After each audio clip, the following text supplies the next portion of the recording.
So we have Miranda and Christina, Sim, Tas, Jimmy, Ross, Dino, and there we are. Yeah, if you can just plug it.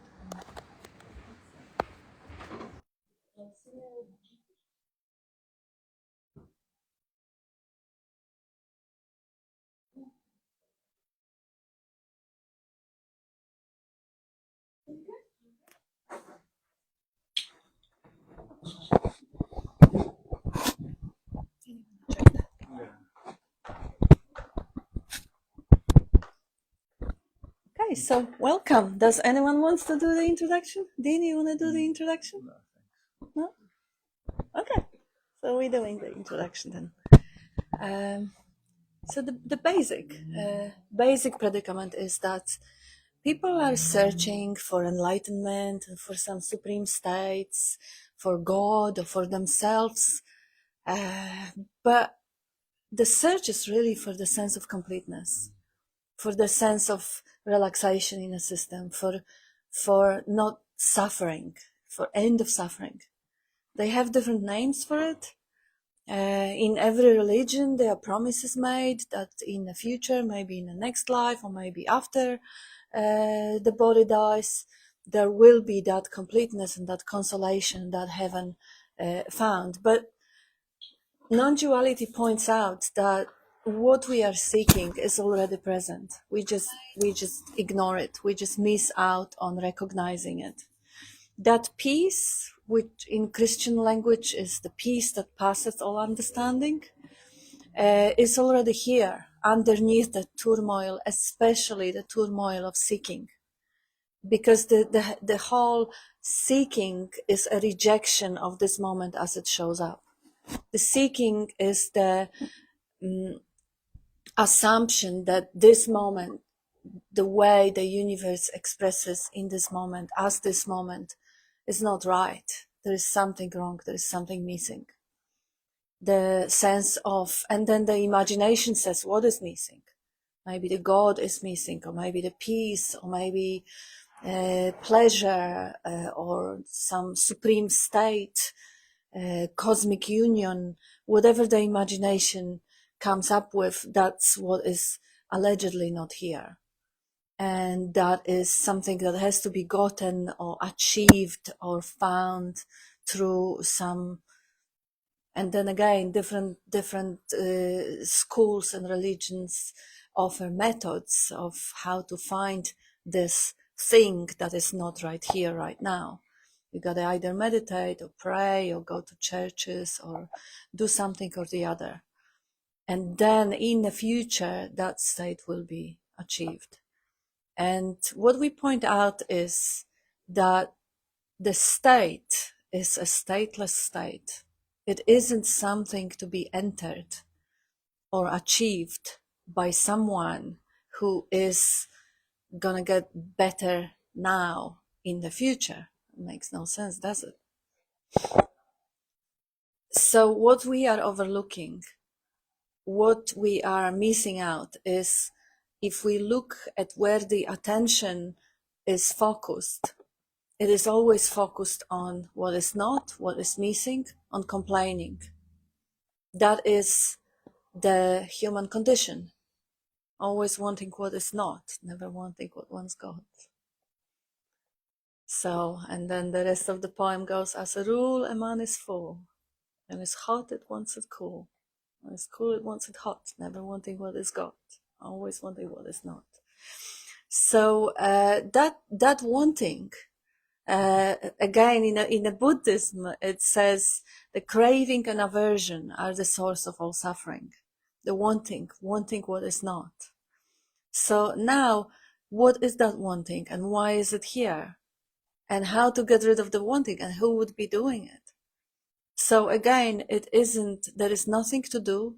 Underneath that energy of wanting, there is that peace that passes all understanding that we all miss out because the attention goes to the wanting, goes to the rejecting this moment, complaining, judging it.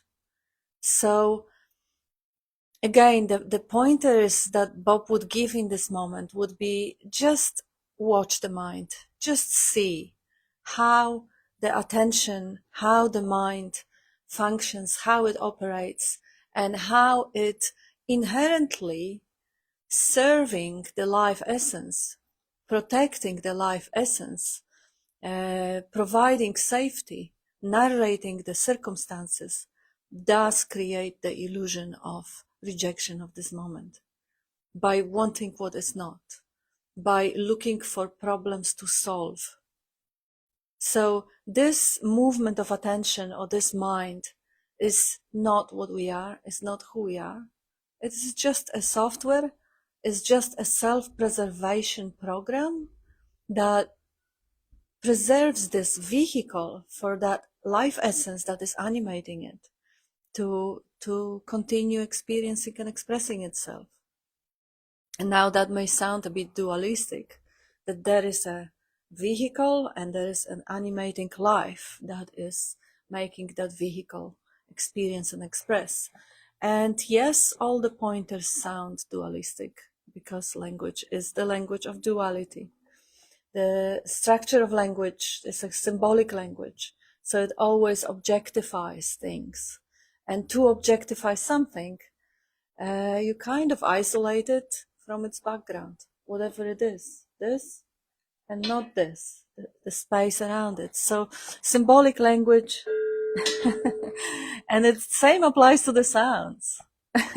The sounds, the silence, the sights, and the objects in the space.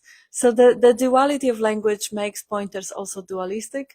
So Bob would always invite people not to look with their minds, but rather listen with the heart for the resonation, for something that strikes a chord, something that feels like, yeah, I kind of know it. Yeah, deep inside, of course. You know, when he asks, are you this corpse or are you the life that animates it?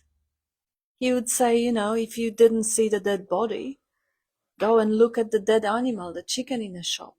Is that, you know, the corpse, is that who you are, what you are? Or is the aliveness, the what we even as a society, as the humanity, value the highest is aliveness. We preserve life, we protect life. This is what matters. We know it innately. No, we don't really need to be told. I'm not my hand, I'm not my leg, I'm not the sum total of the skin and the inner organs. I don't even know how they function. I have no idea how the seeing functions, how the thinking is done, how to create the electrical impulses. I have no idea. The vehicle is like self-organizing universe, is trillions of different entities there, cells and bacteria and all the other stuff coexisting to create that vehicle. And then there is the consciousness. There is the life essence. That life essence moving through this body creates the capacity of seeing. Corpse can't see. And the hearing. Corpse can't hear, can't speak, can't touch, can't taste, can't experience anything. So the life as the pure potentiality through the human body expresses itself as the capacity of seeing, hearing, tasting, touching, smelling, and thinking. Through other animals, it has different capacities. The same life essence, the same energy, has the capacity. Dolphins or bats, they have different senses. They have sonars, and birds have different capacities. They can fly, and fish, they can breathe air extracted from the water. So it is the same essence, expressing through different vehicles and as different vehicles, because being an energy, of course, the sound is energy also. So it expresses as sound, it expresses as light, it expresses as the interpretation of everything that's around. This is still energy. The body itself is still energy. Matter is still energy. It is all movement of energy. So one of the titles of Bob's book is One Essence. experiencing and expressing as everything, appearing, experiencing, expressing as everything, is the one essence, the energy, the potentiality that we can't even say that it exists because it's not objectifiable. Potentiality is not an object. Even the energy as a movement is not really an object. And the potential for expression is emptiness, and the expression itself is the form.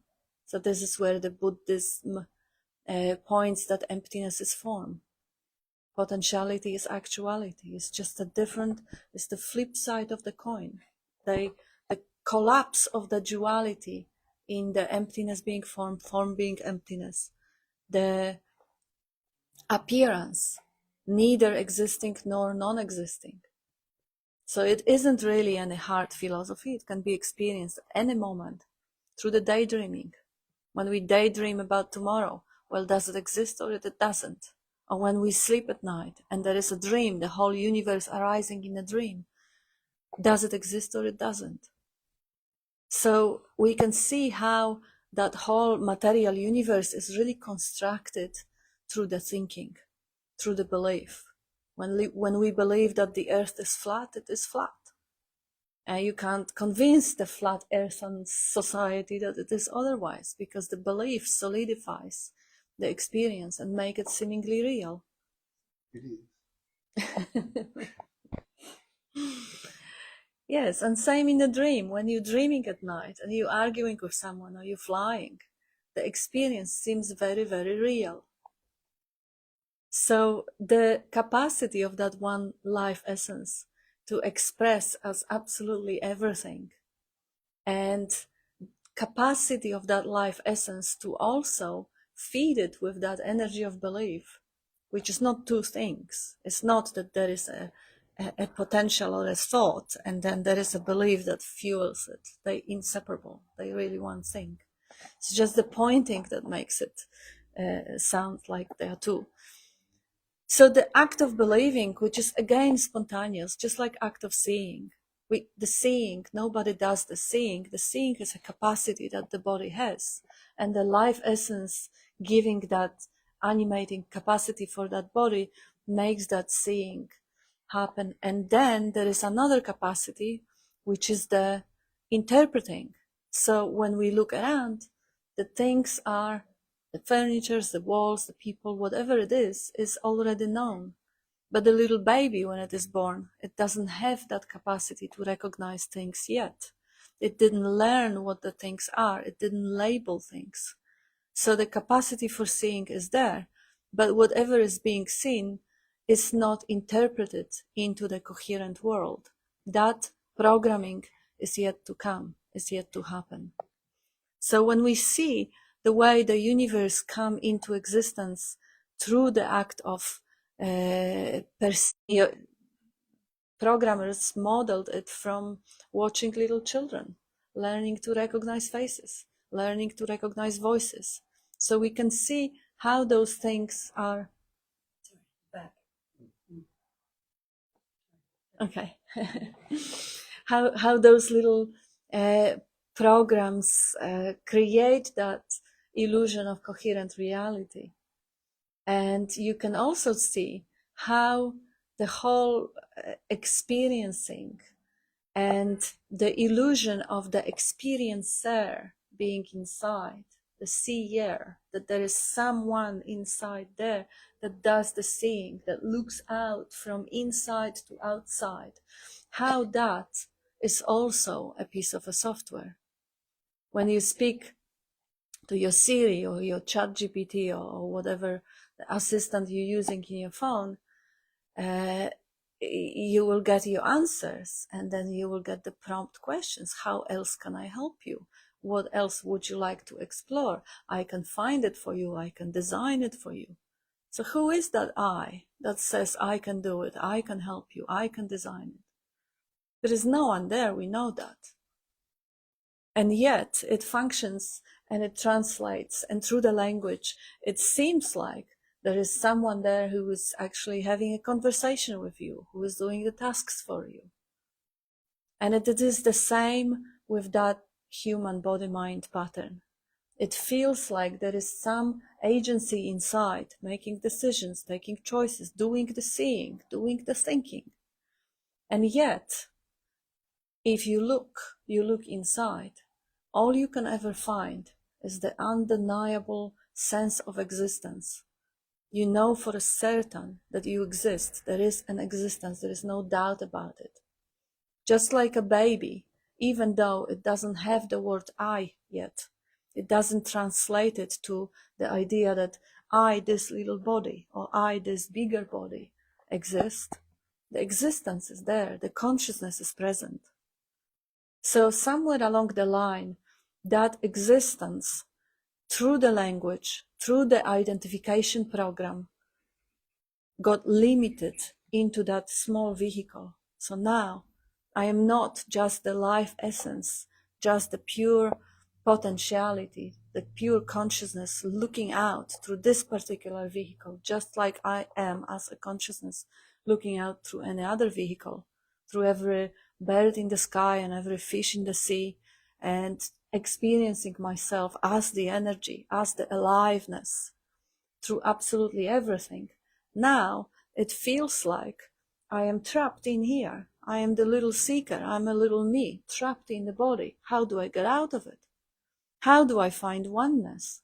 How do I recognize myself as the totality or the absolute? Well, if I already sealed with the energy of belief the idea that I am a little thingy there, little agency there, well, that's it. The only way out is unless the belief is questioned. But who is going to do that? Not the little thing. Because that little thing, for that, is already too late. If there is a belief that there is some imposter, or not even imposter, that this is a me, that there is something inside that is called me, and this is I, this is my true identity, well, how do I get out of myself? I can't. So the investigation is really, and the whole awakening from the nightmare of being separate is really just the recognition that that imagined little agency that we imagine that is there, that makes decisions and choices and mistakes and is guilty of this, that, and the other, that this is just a piece of software. This is not who I am. I am the existence. I am the presence. I am the consciousness. And within me, within that consciousness, there is a body and there is an agency, there is a software which translates and relates everything as if there was some entity there. So the seeing is happening, and the interpreting services will say, oh, this is I am seeing. Now hearing is happening. Oh, this is I am hearing this, that, and the other. And it is practical, and it is beautiful, and there's nothing wrong with the way of using language in this way. It is perfectly justifiable in a way of communicating.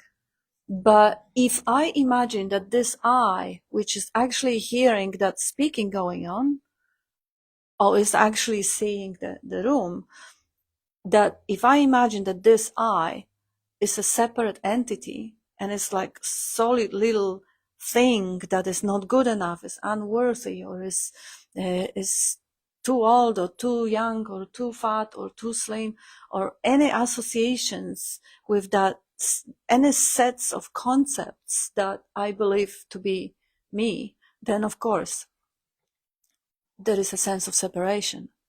Because if I am this, I'm not the opposite, and I'm not the totality.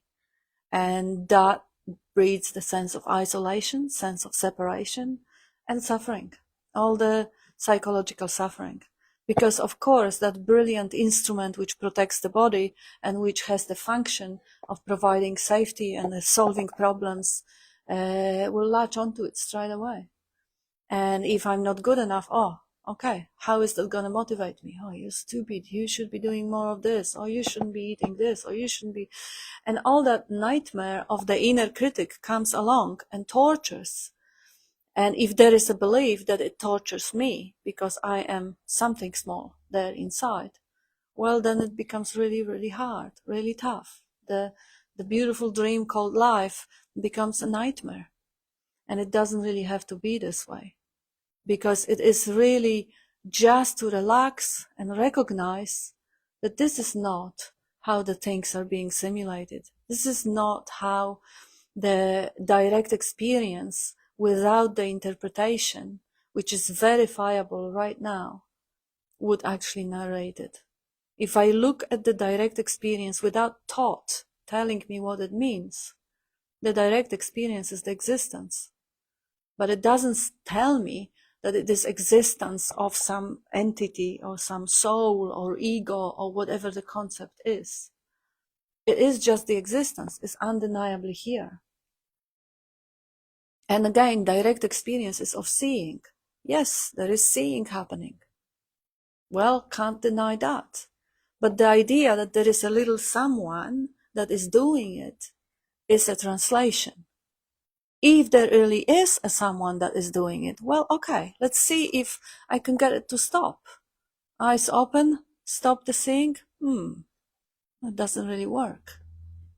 Or hearing, or thinking, perhaps, stop thinking.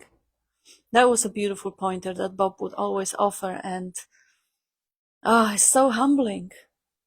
Do you know what's your next thought gonna be? So humbling. You look and you wait, and you may even notice the mind just beating around the bush and trying to get out of the conundrum. Oh shit, okay, I'll think the thought. Oh, too late. You just did. I'll think the thought. And did you know? If I didn't relate Bob's question, would you even know that's what's gonna arise? Nobody knows what's their next thought gonna be, because thoughts are also inseparable from the totality.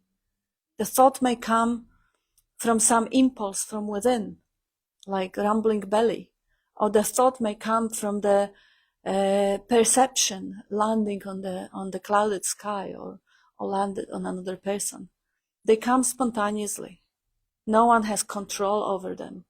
And if there is an illusion of control, that illusion of control is just another thought.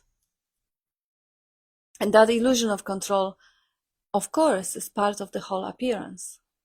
Illusion of manifesting stuff, illusion of whatever it is, it all functions in the same way, absolutely spontaneously, through the inspiration, inseparably.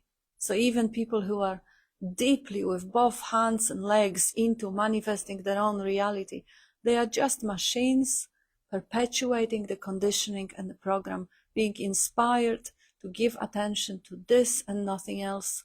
And it may work in some cases, absolutely. If the inspiration is strong enough and there is no diversion, yeah. But there is no one doing even that. There is no one to take credit even for that. Because if the thought didn't come first, well, none of it would be even possible. So if you actually see how this brilliant dream is completely interconnected, how everything influences everything else, it co-arises interdependently. The body is interdependent with all the elements around it, with the air, water, fire, earth, with the movement of subatomic particles within the bloodstream and atoms and all that, completely interdependent with the world, completely depending on everything in the environment.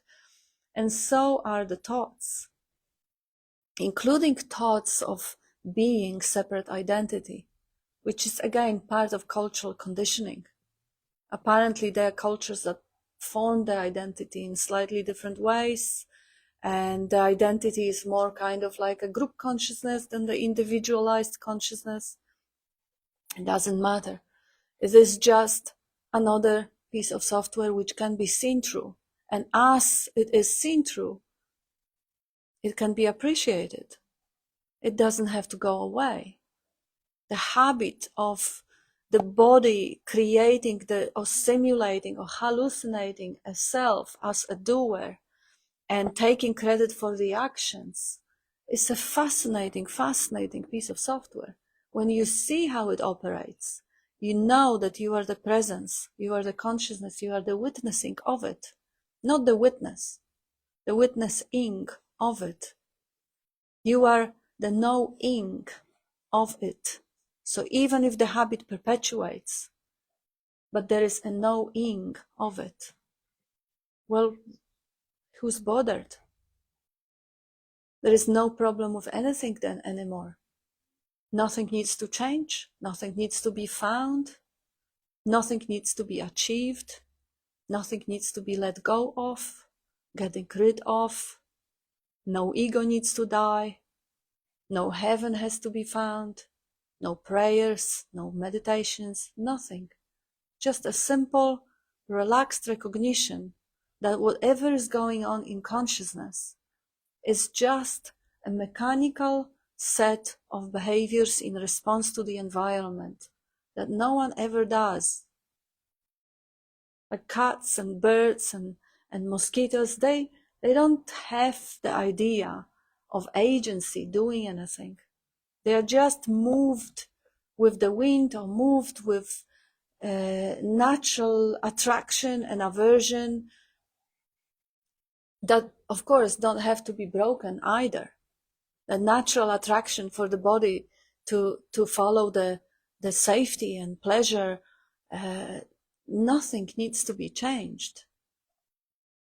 Even if there is a pattern of unhealthy so-called addictions, when we look at Nisargadatta and his habit of smoking bidis one after another, and to the point of dying of cancer, unhealthy addictions. Even that doesn't have to go away.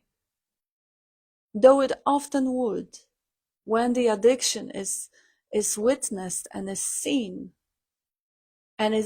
through.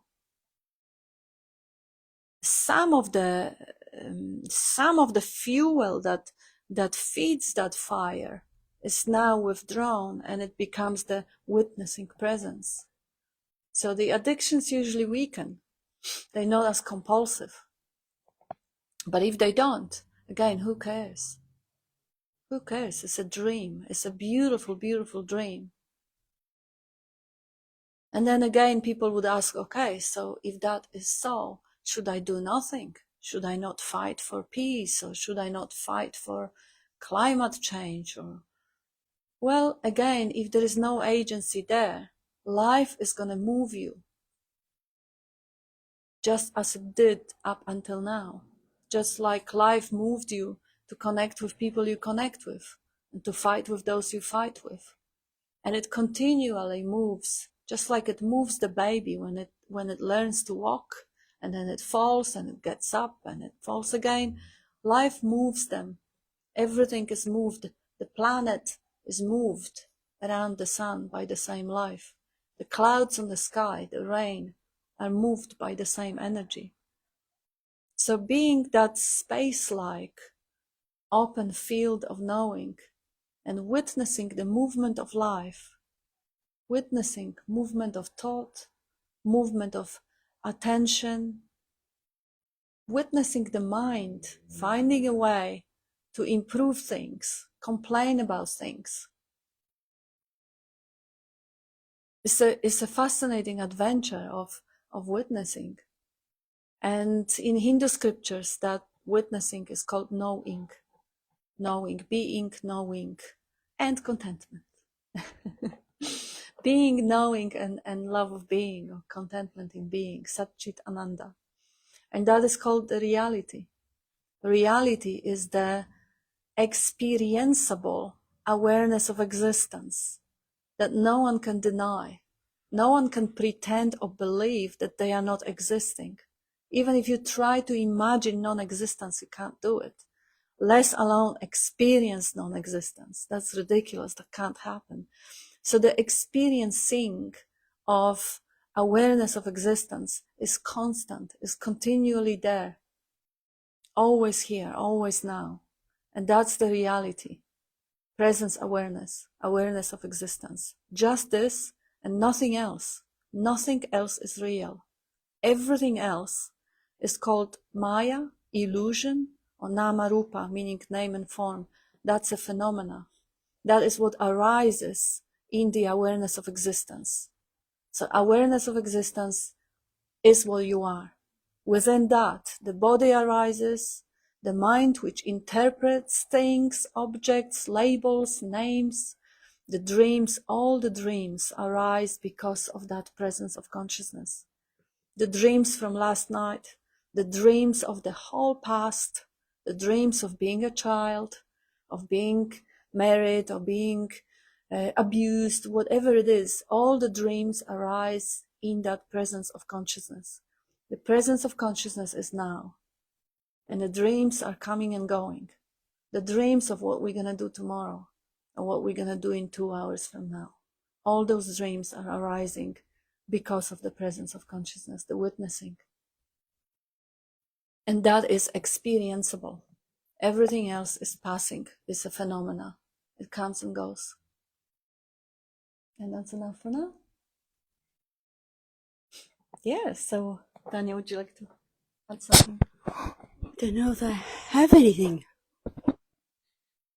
Phenomena.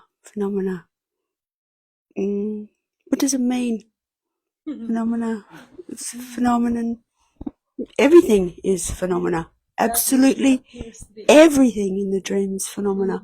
Yeah. Everything is, and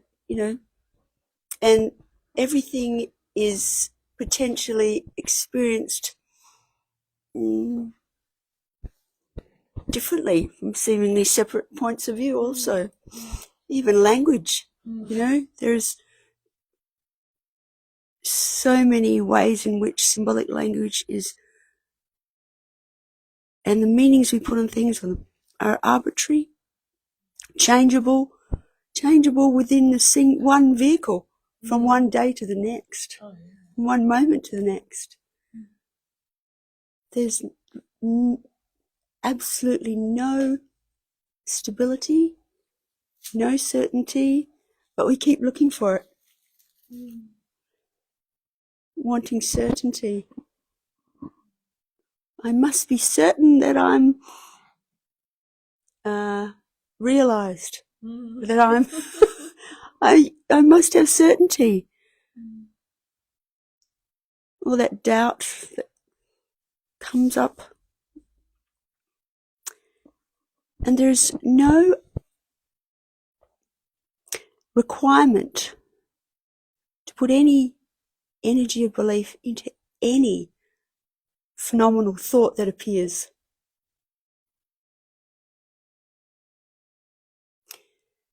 And I often say that it seems to become easier to see through the obvious fact that there's no entity creating these thoughts. I'm not in control of thoughts. And that seems to become easier when you recognize that time doesn't exist. Or only in the dream, it's an agreed upon measure. Something we all collectively agree to have an illusion about. I recently went from here to Vancouver and only lost half an hour, according to the clock. So I left at 5:20 p.m. on Wednesday the 24th of September, and I arrived at 5:30 p.m. on Wednesday the 24th of September in Vancouver. And I had to ask AI, how is that possible? ChatGPT, explain this to me. It's just, an acceptance of an agreed upon reality. That's it. As bizarre as it might be. Is that what Chat? Didn't say that. It explained, all the reasons why, and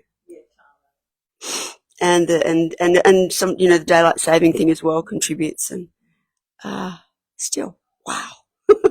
Okay, but we all agree that is so. Yeah. And I think we all, there's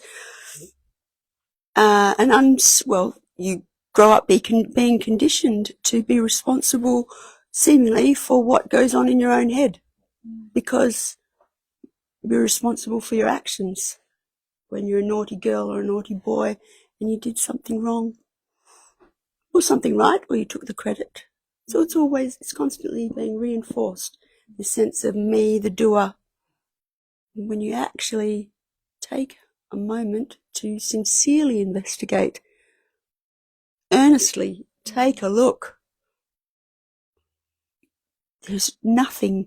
There's no one there, no little entity. You can't even, you're talking about, can you turn the seeing off? Can't even find the switch. Yeah. It's just never been there. And yet, you know that there is this something that we put labels on everything, and we give it meaning, but it really is just that. A tree is not a tree. A tree is its own individual expression. No tree is like another tree, yet we collectively call them trees, but it's really, it's just that. But, in our limited capacities, I guess, the only way to sort of really see everything as it is to not buy into the separateness of being a little mini-me or an I that controls everything, and just accepting what's appearing from moment to moment. And not getting caught up in the sometimes often comfortable, reflecting on so-called past. Because it feels familiar often. So might be seeming, safety or pleasure in that. And similarly, when one's unhappy with what's happening now, then there's a tendency to go to the imagination, imagine a different future. And every time that happens, you're missing out on what's happening right now. And that's just how it is. But being when in the now, it's lighter, isn't it? It's a lightness. Getting caught up in who I am or who I've been in the past, who I want to be in the future, how I want to improve myself. Good luck with all of that. The whole manifesting, it's kind of it's like a trend now. I'm going to manifest this, I'm going to manifest that. Yeah. From where do you manifest?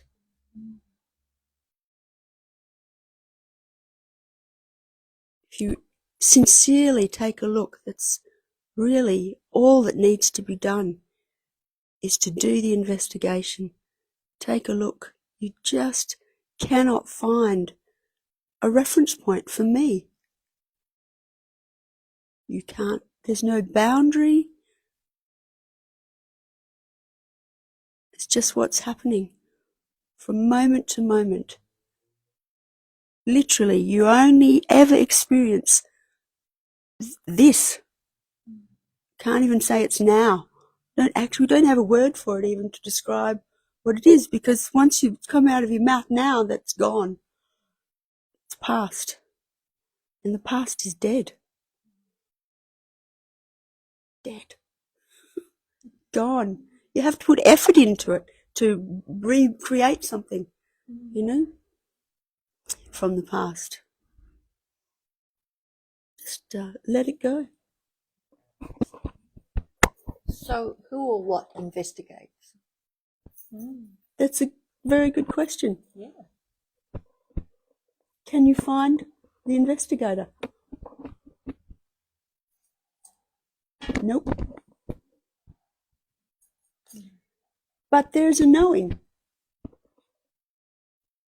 But you can't find this individual who's doing it. It's just what's happening. Who's doing the seeing? Fine. The hearing. Same. Cultivating oneness. Yeah. Mm-hmm.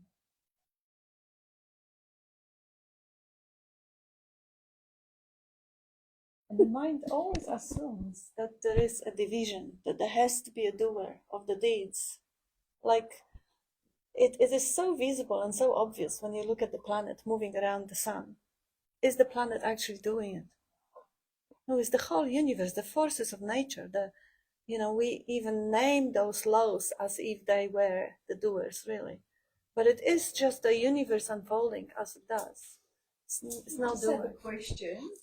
So if the past is dead, like you said, and if there's no time, so that means it is. Well, So you can, it is what's exists real. all the time, so it's not dead, is it? So it is. How does It's- it exist as a memory, as a mental image, imagination? It's real when you create it in the That's- imagination, Yeah. in that moment. When you focus on it, you make it matter, Yeah, literally. that's right. You have to recreate it by putting energy into it.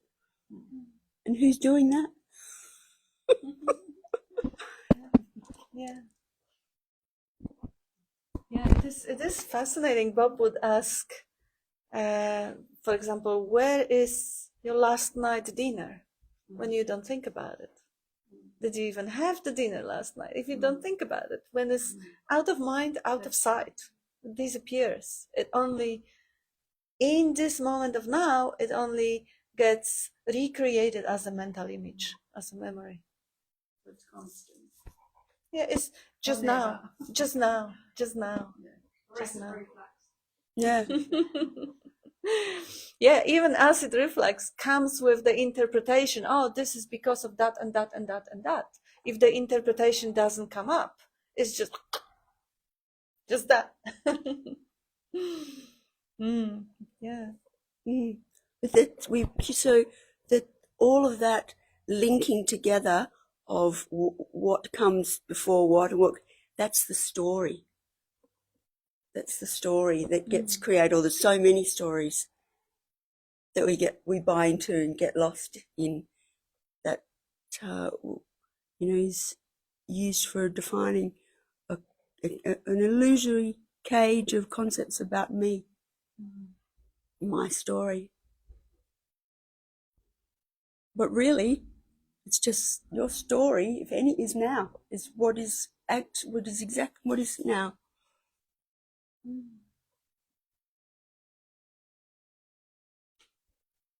Yes, there is a direct experience of existence, and there is an overlay of interpretation.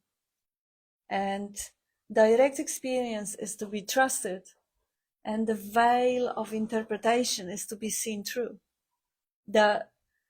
For example, any veil of interpretation, if I'm in a good mood and I'm catching up with a friend, I feel, oh, we have such a connection, I love her, we go 3 decades back, oh, it's such a beautiful friendship. And then when I'm in a bad mood, oh, she didn't listen to me, oh, she doesn't care, she never calls, and then the interpretation is the same event. It's just one element here. Maybe I didn't have a breakfast, or maybe I had a fight, or maybe my hormones are up, or whatever. And suddenly the story is interpreted to something completely different, and a different dream is superimposed on that basic meeting of having a cup of tea.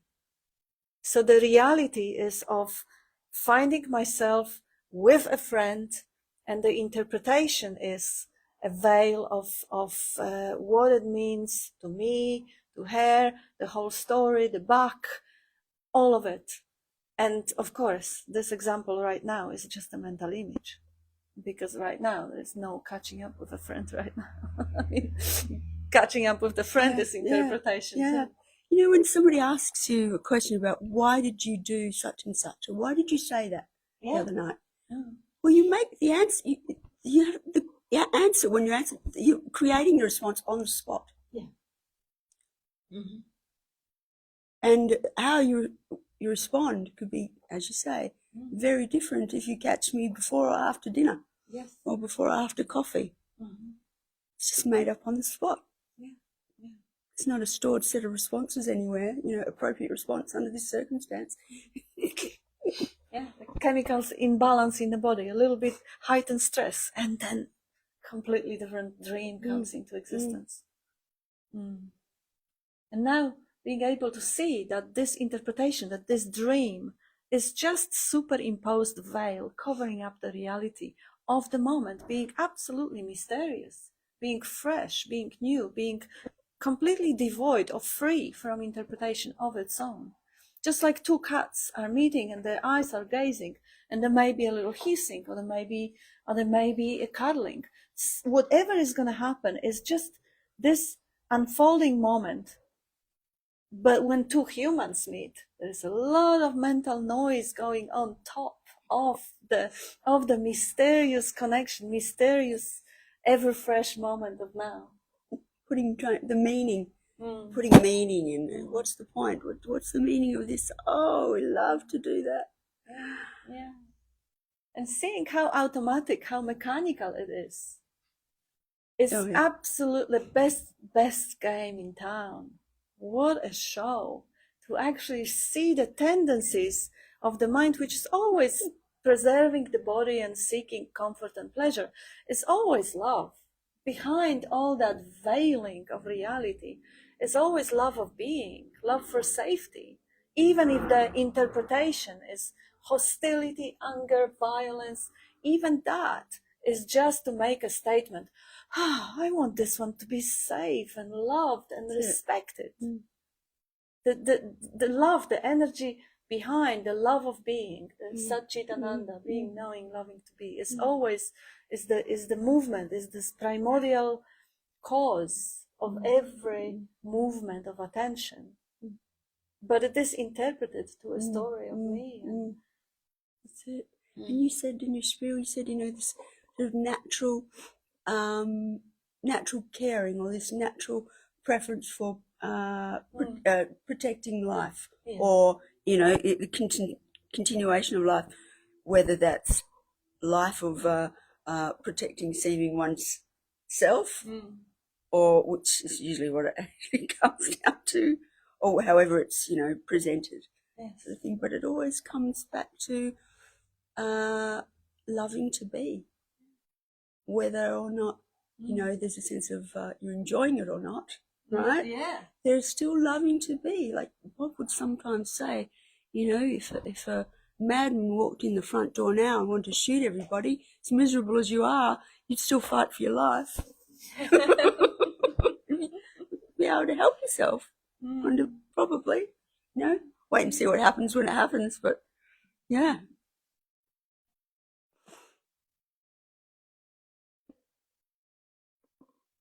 Recognizing that love of being and giving credit where credit is due, Bob would say. Just be warm towards yourself.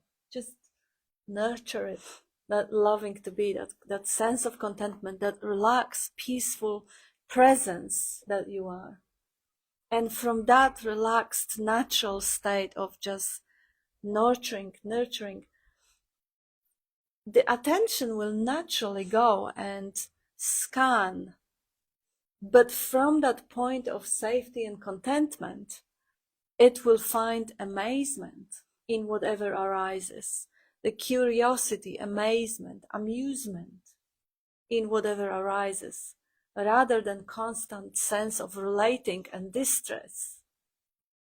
So finding the way out of psychological suffering through recognition that there is no one doing anything, therefore it's time to just give up, relax, enjoy the show, look at that dream as it unfolds, look at the scenery, look at the content of seeing, the content of hearing, the content of the mind interpreting whatever is happening, with the sense of, wow, what a dream. Incredible. And that can only happen through non-doing. Cessation of that continuous doing, continuous habituated doing of, oh no, I'm not there yet. I understand it intellectually, but how do I do it? Do I have to meditate, or do I have to do push-ups, or do I have to go to the monastery, or what do I have to do? Or take drugs? What? No. realize that the one who wants to do all of this is a piece of software arising in the stillness of your being that is untouched. There is a knowing of that determination and devotion. Oh, like, just tell me what to do. I'll do anything. I'll do anything. I'll sit and walk. I drink. I do whatever. That is a pattern arising in that presence, in that knowing, in the witnessing. There is a pattern of, I want to do anything. It's an urge, just the same urge which brings you to, oh, I'm hungry, I'm thirsty, I want to have a glass of water. That same urge arising as a doubt, as an affirmation, as a belief, as an interpretation, as a devotion, as wanting to give it everything. And it arises in the space which is already relaxed, which is already witnessing it, already aware of it. Yeah.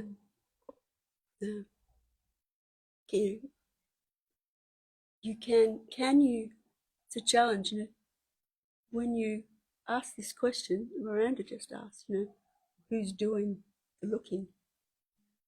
It's from that position, let's call it, that you're constantly aware of registering everything that's going on, naturally, even without having to have a pointed thought about it. Like Kat often says, I'm aware that my hands are cool in here. Just now I articulated it, but I hadn't, had a pointed thought about my hands are cold that I recall prior to that. It's just a natural knowing. In the same way, there's a recognition, a cognizing, a knowing, everything that's happening all the time. We're talking here and we're focused here, but there's an awareness of the noise of the traffic outside. And that's coming in there. So, if there's a filtering and all this kind of going on, if I look closely at it, but it's all just happening without any planning, any need to direct or control any of it. And that no controlling by no one is also exactly the same for the story. The story is, if we can use the word unfolding, not in time, is all unfolding of its own accord. Just like where the body is seemingly, and senses are being aware of what's being going on in the sound environment and the sight environment, all this kind of stuff. It's exactly the same with the story. Yeah, just like a heartbeat, autopilot. When the environment changes, the body needs to run on autopilot. The heart will adjust. Same with the story. There is raining, the story will adjust. There is a hunger, story will adjust. All going automatically on autopilot according to past experiences and conditioning, which are, of course, again, just an interpretation. And you are, for want of a better word, watching it all unfold. You're just watching and hearing, just like with the thoughts. Yeah.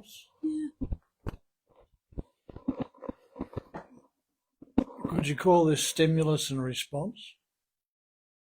In a way, we just use that as symbolic language. But really, how could you say one causes another? I'm just thinking of an incident that happened. Driving my car down High Street Q, there used to be, until very recently, a picture frame. And the picture framer had various paintings around this workshop or shop where he carried out his framing, and saw this painting, which was very, very spacious. So the eye went to the painting and sort of was struck by the elemental simplicity of it. just seemed to be a little bit of foreground, lots of sea, and the sea blended into the sky. And just looking at this caught the eye, and then you drive on, and that must have happened a couple of times. And then I found that one day I went in and bought this painting, took it home, and then I suppose the intellect didn't understand why and what it was about this painting that was so attractive. And that action just sort of happened automatically. Eventually, it was clear that what was attractive was the spaciousness. And you could rest in that spaciousness and remind yourself of your own spaciousness. This is nice to rest in from time to time. Yeah.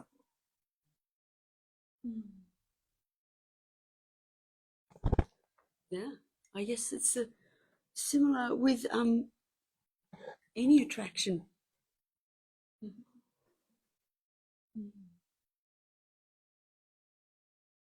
Can't put your finger on it often, can you?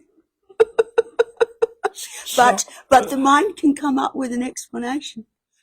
Well, let's call it the mind. So post hoc, you've now, after thinking about it sometime, some thoughts, you've come up with a convincing explanation for the attraction. It's the spaciousness. It's just, it's not even necessary to have that meaning, explanation for why. In a way, it just happened. I think. But we love the story. But we love the stories. We love that. It's a beautiful story. There's one story called Much Ado About Nothing, in which Shakespeare mentions nothing 11 times in that Much Ado About Nothing. Yes. Much ado about nothing.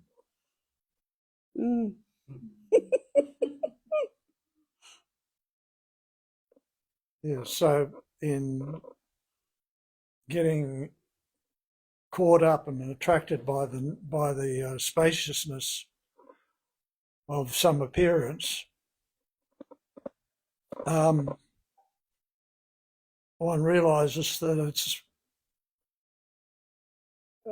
it's about nothing. It's about emptiness and the fact that everything is empty. And in this insubstantial pageant.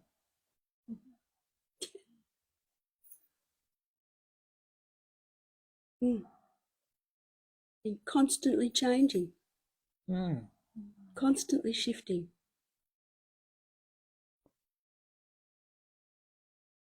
Inside this stillness that we are. And that never changes. Yeah. Never shifts.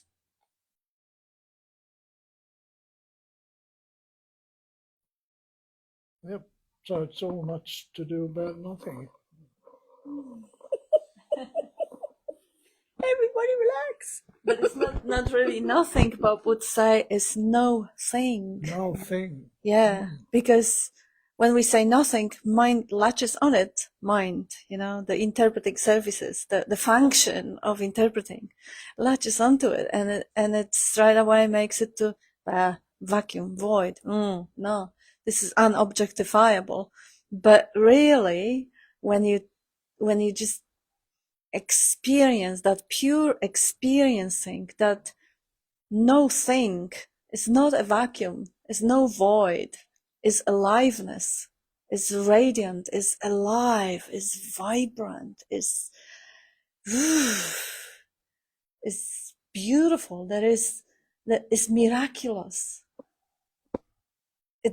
It isn't it. It is here. It is the sense of presence. It is the I amness. But it is not nothing. Yeah, that's that. Often hear this phrase popping up in Dzogchen books. The pure light of presence or being. It's pure light. You can't see it because it's no self-shining. But it's it's there. It's this pure light. Light in which everything else is seen, but light can't see itself. Like the sun, it shines of its own. It can't know that it is shining because it can't know anything else. It can't know the darkness. It's self-shining. That's one of Bob's favorite quotes from Dzogchen. Ever fresh, self-shining, presence awareness. Just this and nothing else. Self-shining. In that self-shining light of pure knowing, everything arises, and you are that light of pure knowing, that aliveness, that consciousness, that that I am before Abraham was, before the whole history, Bible, gods, all of it. Before Abraham was, I am that light of knowing, that radiance of existence, that deliciousness of presence. Before anything else could be, there is a consciousness first, that light of knowing, before anything can be lit upon and known. And it's not before, it's simultaneous, because there is no time. As Tanya beautifully pointed, there is no time. It is just this and nothing else. Not nothing. The no thing experiencing and expressing and appearing as absolutely everything, as all the shimmering dream, all the flickering lights, all the shadows, dark and night and hot and cold and pleasure and pain and people and no people, and all of it just content arising because there is an I amness, because there is a consciousness, the light of knowing, because there is a presence in which they can be experienced. So this, everything, the whole dream is a reflection of that aliveness. So that self-shining presence appearing as a form through which other forms are being known. They're really reflection of the same aliveness. In this goes the Nisargadatta's quotes of, the wisdom tells me I'm nothing. And the love tells me that I am everything, because that nothingness is that aliveness, self-shining, appearing and expressing as every reflection. And it is all showing me what I am. I am the sky, I am the room, I am the people, I am this, I am that, I am that. But not exclusively, but totally. Everything that arises within the consciousness, all the dream, is inseparable from the consciousness. It is the consciousness appearing as the dream. So I am the consciousness appearing as the dream, looking from this particular perspective, but looking also from all the other perspectives. See, here. Oh, yeah. So coming back to what Ross was saying, that you bought the picture, right? And because there is no doer, are we saying that something else calls you? The universe, or the energy, life essence is the one that caused you to buy the picture, not you.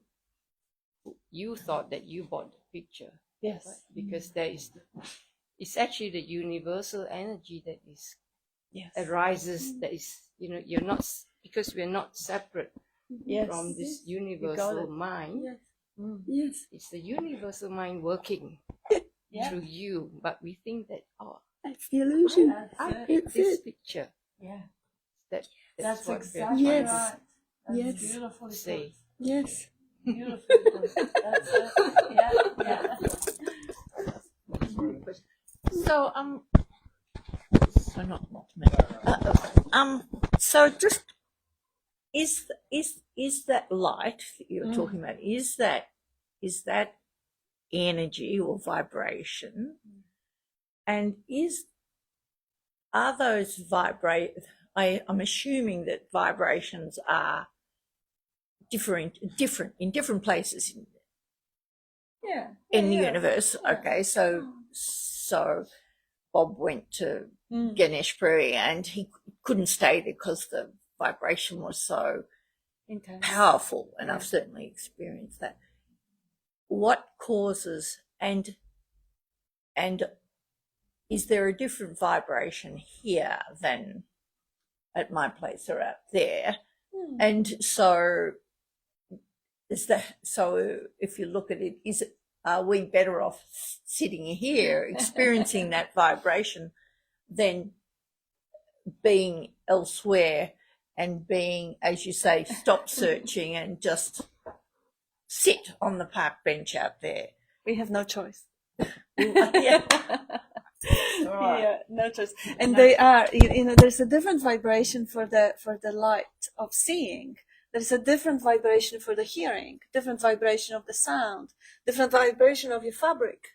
There is all vibrations, different vibrations of the being in the mountains or being on the beach. They're all different vibrations. But the one who says this is better and this is worse and we should do this and we should do that is always the storyteller, the narrator.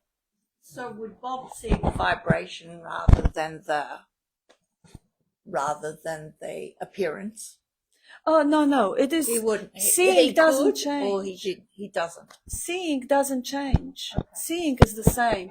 You can experience the vibration through every fiber of your body, and you may know it kind of directly as shaking. You may know it as emotional, like energy. You feel that it's too much. It's the heart is opening, or you can feel it as overwhelmed, cringing. Like you feel the vibration of too high noises. Like if there is a construction site or the airplane going and crossing they're all different vibrations. It seems so in the dream. And there can be an impression of different vibration here, the energy feels different, blah, blah. This is all perfectly valid in the dream. But what that appears, let's call it consciousness, it appears in you. It's still. Wherever you go, that sense of being, existing, lifing, cognizing, whatever, doesn't change. That is constant, still, silent, stable, where it doesn't matter if you're in a moving car, a moving train, you're in a plane, you always, that sense of just being never changes. It is the only, let's say, thing that you think, which is no thing, and no other word for it, that to be absolutely consistent, unchanging. And you get there, as Bob used to say, one way to get there is to quickly answer the question. When somebody says, can you not be? Yeah. All of that. And I know that you're sick of hearing that, but it's that simple. Mm-hmm. So all the questions that arise about the interrelationships and this, they're all perfectly valid in the dream. Ultimately, the answers to none of them matter because there's no controller. You're not doing anything. You don't know anything. There's no chooser. There's no choice. But everything in the dream can change constantly. So what? You're, the sense of presence, being, never changes. And the minute you articulate it, the second you say I am, whatever, you're using the dream to explain it, articulate it. You don't. But there is a natural, instinctual, intrinsic knowing. That's all. That's it. Stop there. No need to go any further. Sure, play around all you want, but recognizing that subtle.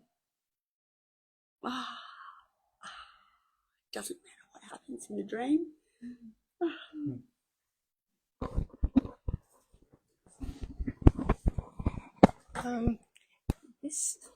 Anita shared this with me a couple of weeks ago about what science or the physics, the scientists are discovering that is non-dual, right? And what they are talking about is the universe is mental. So I was thinking, what does that mean? It's energy. It's not physical. It's mental. So now they're taking they're looking at it from a different viewpoint, in that all around us, what we've been conditioned is physical, it's physicalism. But now they're saying that because this guy who was doing the experiments, now he was getting frustrated that he wasn't getting anywhere when he's just looking at the physical things. So he took a step back and realized that the universe is mental. Is actually, so I was wondering what mental is. So what it is actually mental. Imaginary. Energy. It's the energy. Yes. Well, it's a mental energy, and the universal mind. So there's only one universal mind, and it's everywhere, and we are part of it. But we also have an individual mind. I think that's where all the stories come up. Our individual dream, like you said, when you dream, you have your individual dream, but when you wake up, the dream is no longer, because we have it's the collective is part of the universal mind, and which we have no control over, and it's spontaneous. So we always, the individual mind always thinks we want to be in charge. We are separate, but we are not. We are never separate. Is that right? All connected together. That's right. Yeah, but that's the illusion. I think I think if they are looking at it, if we look at it from this angle, that actually there's only one, that universal mind, which is part of us, but our individual mind is nothing. It's, I don't know how You can't even find it. You can't find the individual mind. Find the mind. The mind is as non-existent as the me, as the I, as the ego, as time. So there is no difference. Individual mind. No. But it is there. No. Is there? Is there? Is there? Yeah. I think it is and it isn't. yeah. It appears to be. It's real in it appears to be real, That's what I think. false in appearance, real in essence. Yeah. I just have one question though. I don't have an answer, but I just want you guys to say, what about this thing that we're running a program? So are we running to a certain program or a simulation, or as they say it, or? No. It's just it's the same energy that is organizing the galaxies and the planets and the solar systems. the same energy is organizing the cells in the body to replace, to die the old cells, and the same energy is organizing thoughts and stories and unfolding, making you meet people, form the families, give you the idea to have children or jobs. It's self-organizing universe. It's spontaneous. It's like dream. It's spontaneously unfolding every moment. No one does it. It's not. So it's frequencies. Yes, it's just the interpretation. This mind is called projector. This whole machinery is interpreting various energies, various frequencies, showing up as this, just like the dream at night. It's a miraculous appearance. There is no doer anywhere. It's spontaneous unfolding, perpetuated in patterns. They're patterns of thinking, patterns of perception, their habits. They are just like the patterns amongst the skies and amongst the atoms.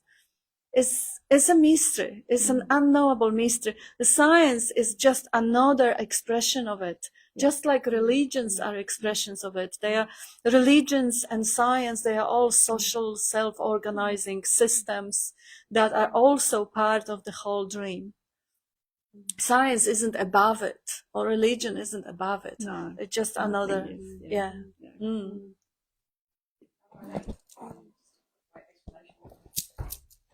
Example.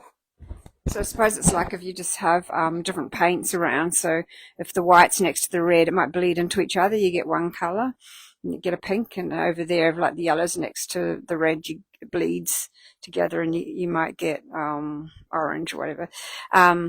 So, and that's like the individual dream, you know, but it's all paint.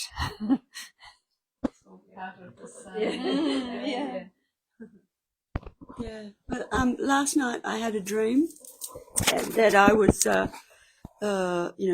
brilliant physicist, more brilliant than Einstein, Hawking, whoever you can think of, and I'd solved, the fundamental laws of the universe, and I knew exactly how everything fit into place. And I knew all the right words to use, the frequencies, resonance, everything. And then I woke up from the dream. Beautiful. Wake up. It doesn't matter. It doesn't. It's all just stories, concepts. It's great fun. Do it. Yeah, you can't have. There's no choice. The relaxing, if you want to call it that, is you're not holding on to anything as if it's absolute truth, right? Because what science thinks it knows now, it will change. Devalidate. This is what science does, right? We all science, it must be right. Okay, that that evolves as well, changes constantly. It's not necessary to believe the mind when it says I need to know before I need to understand fully how everything works before I can be realized. This is a trick, if you want to call it. It's a trap. It's a dead end. None of that leads anywhere. This is Alice in Wonderland rabbit hole stuff. That's why Bob would always say you'll never ever work it out in the mind. Never. But he would also say investigate. He would say know the mind, see how it works. Yeah. Watch it. Yes. This is knowing how the mechanism works, and that in that helps you go see it again and again and again, the mechanism and why the responses are the way they are. Sometimes they drop away. He would also say, why exchange unborn Buddha mind for a thought? That was a quote. And science offers thought. Why exchange the mystery of unborn Buddha mind for the thought of explanation? Yeah, what a waste of a mystery. Cover it up with bloody equations. Ooh. As much as I love equations and mathematics, the mystery, unknowability of it, the incomprehensibility of it, that's the godliness. That's the omnipresence, omnipotence, omniscience. When it's worked out, what is it? Unborn Buddha mind exchanged for a thought. And we have a couple of comments here. Julia Mari says, thank you, Kat and Tanya. The teachings of Bob and Nisargadatta have always resonated with me. I love how you share that as humans, we give meaning to things, which all stem from thought. It is liberating to know that in reality, nothing means anything and nothing matters in the ultimate sense and heart. Yes, that's beautifully put, Julie. Thank you. And Martin says, non-conceptual ringing of presence, not the word, but that subtle feeling of aliveness. Thoughts come and go on top of that subtle feeling of presence. Notice that the thoughts and appearances change, but that non-conceptual presence never changes. It always is. Yeah, that's beautifully put, and great to hear from you, Martin. And Tanya says, as it doesn't matter if the same old thoughts, complaints arise out of the beingness you are, right? It is just everything appearing unowned and not separate now, not even now, because there is no time. Beautiful. And she replies to Martin, beautiful, Martin, that's it. If that is noticed, there is no need to keep looking or seeking. The seeker is just a thought anyways. Precisely so. And Martin says, you are something that changes, or are you something that changes, or are you that which allows these different patterns to appear and change? You have to be that presence which is fundamental to the patterns appearing. You've mistaken yourself as a thought, but funnily enough, you can't actually be mistaken. No thought can touch you. Brilliant. No one can do anything. Recognize there is only and ever been being. And Yael says, hello. Yeah. Thank you, guys. Dino, you gotta wrap it up. Time to finish. No. We still have time. Okay. Ross and I speak. But you're gonna respond after. Go on, Ross. What Sim said about universal mind is the unborn Buddha mind. And what Bob uses, the term that he uses occasionally in that little white gospel is natural mind.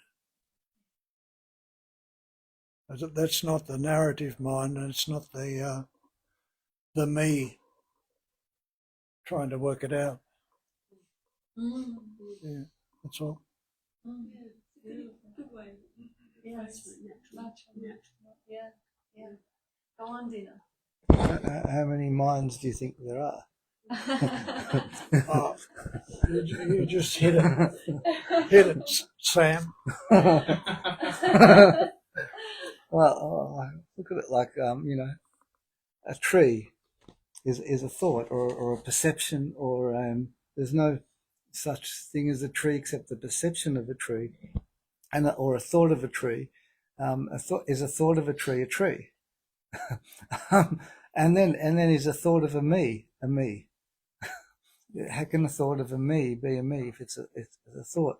Like you were saying about vibrations, you could say, look, this meeting is really about nothing, right? It's absolutely nothing.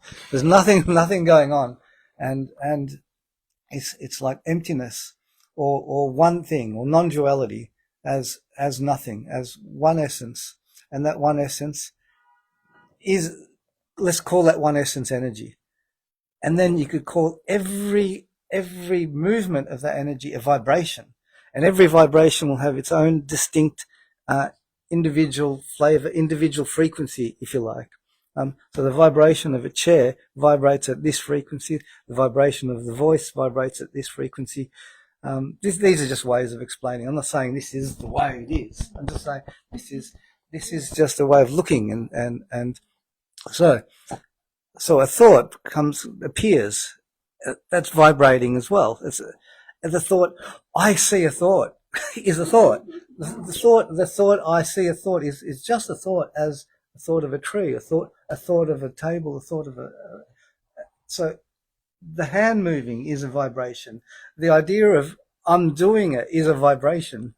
So it's all and they're all different frequencies. So it's all, we could very, very simply, one essence, vibrating, patterning in infinite array. And that infinite array is nothing vibrating as everything, is nothing vibrating as the light, illuminating everything. Or you could say the vibrations is the light show itself, is the flashing light show of this.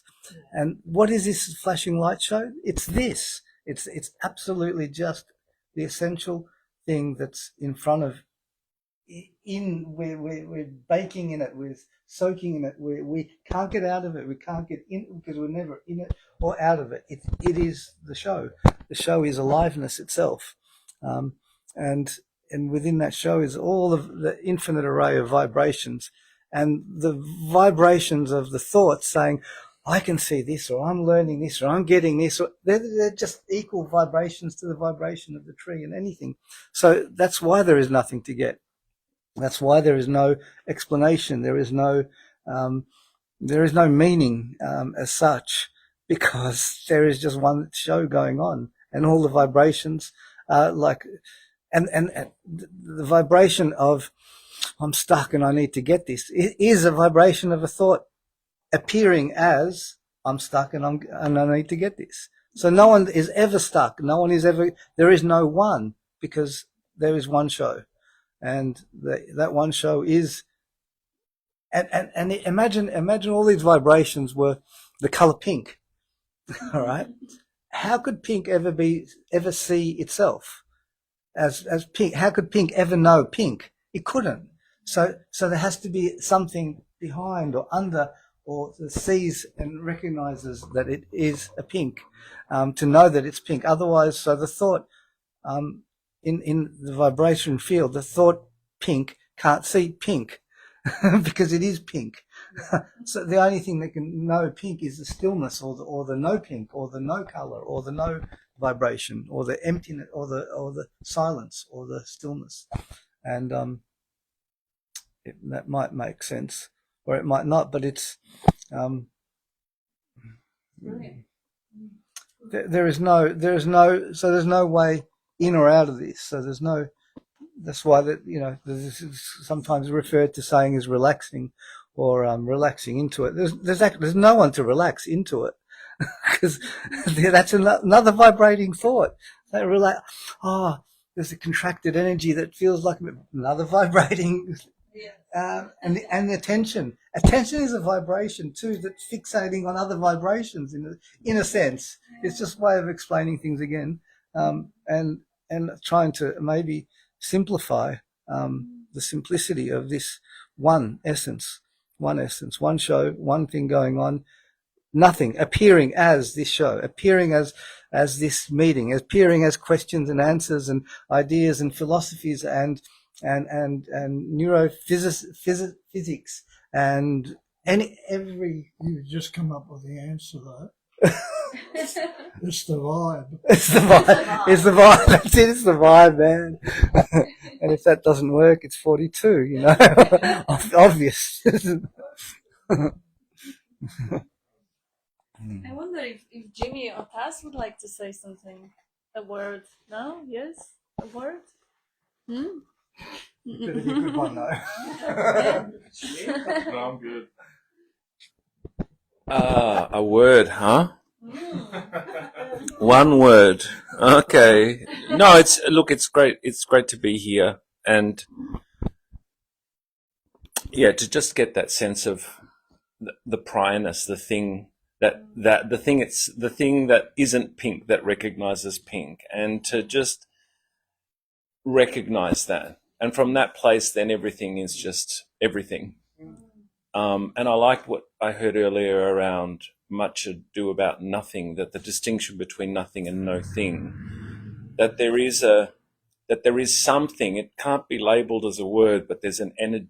The energy is undeniable, and the sensory reality of life force is undeniable. And yeah, also to what you said earlier, Kat, about, and I wrote it down, there was something about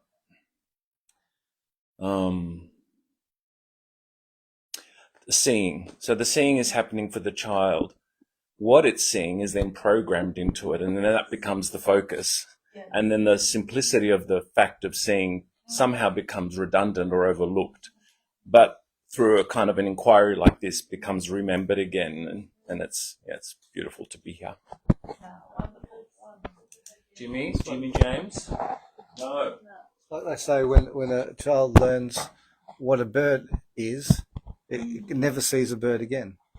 Yeah. Covers it up with the label. It's just stick the word and there's no mystery. Oh. Yeah. Thank you, everyone. Thank you, Kat. Yeah, thank you.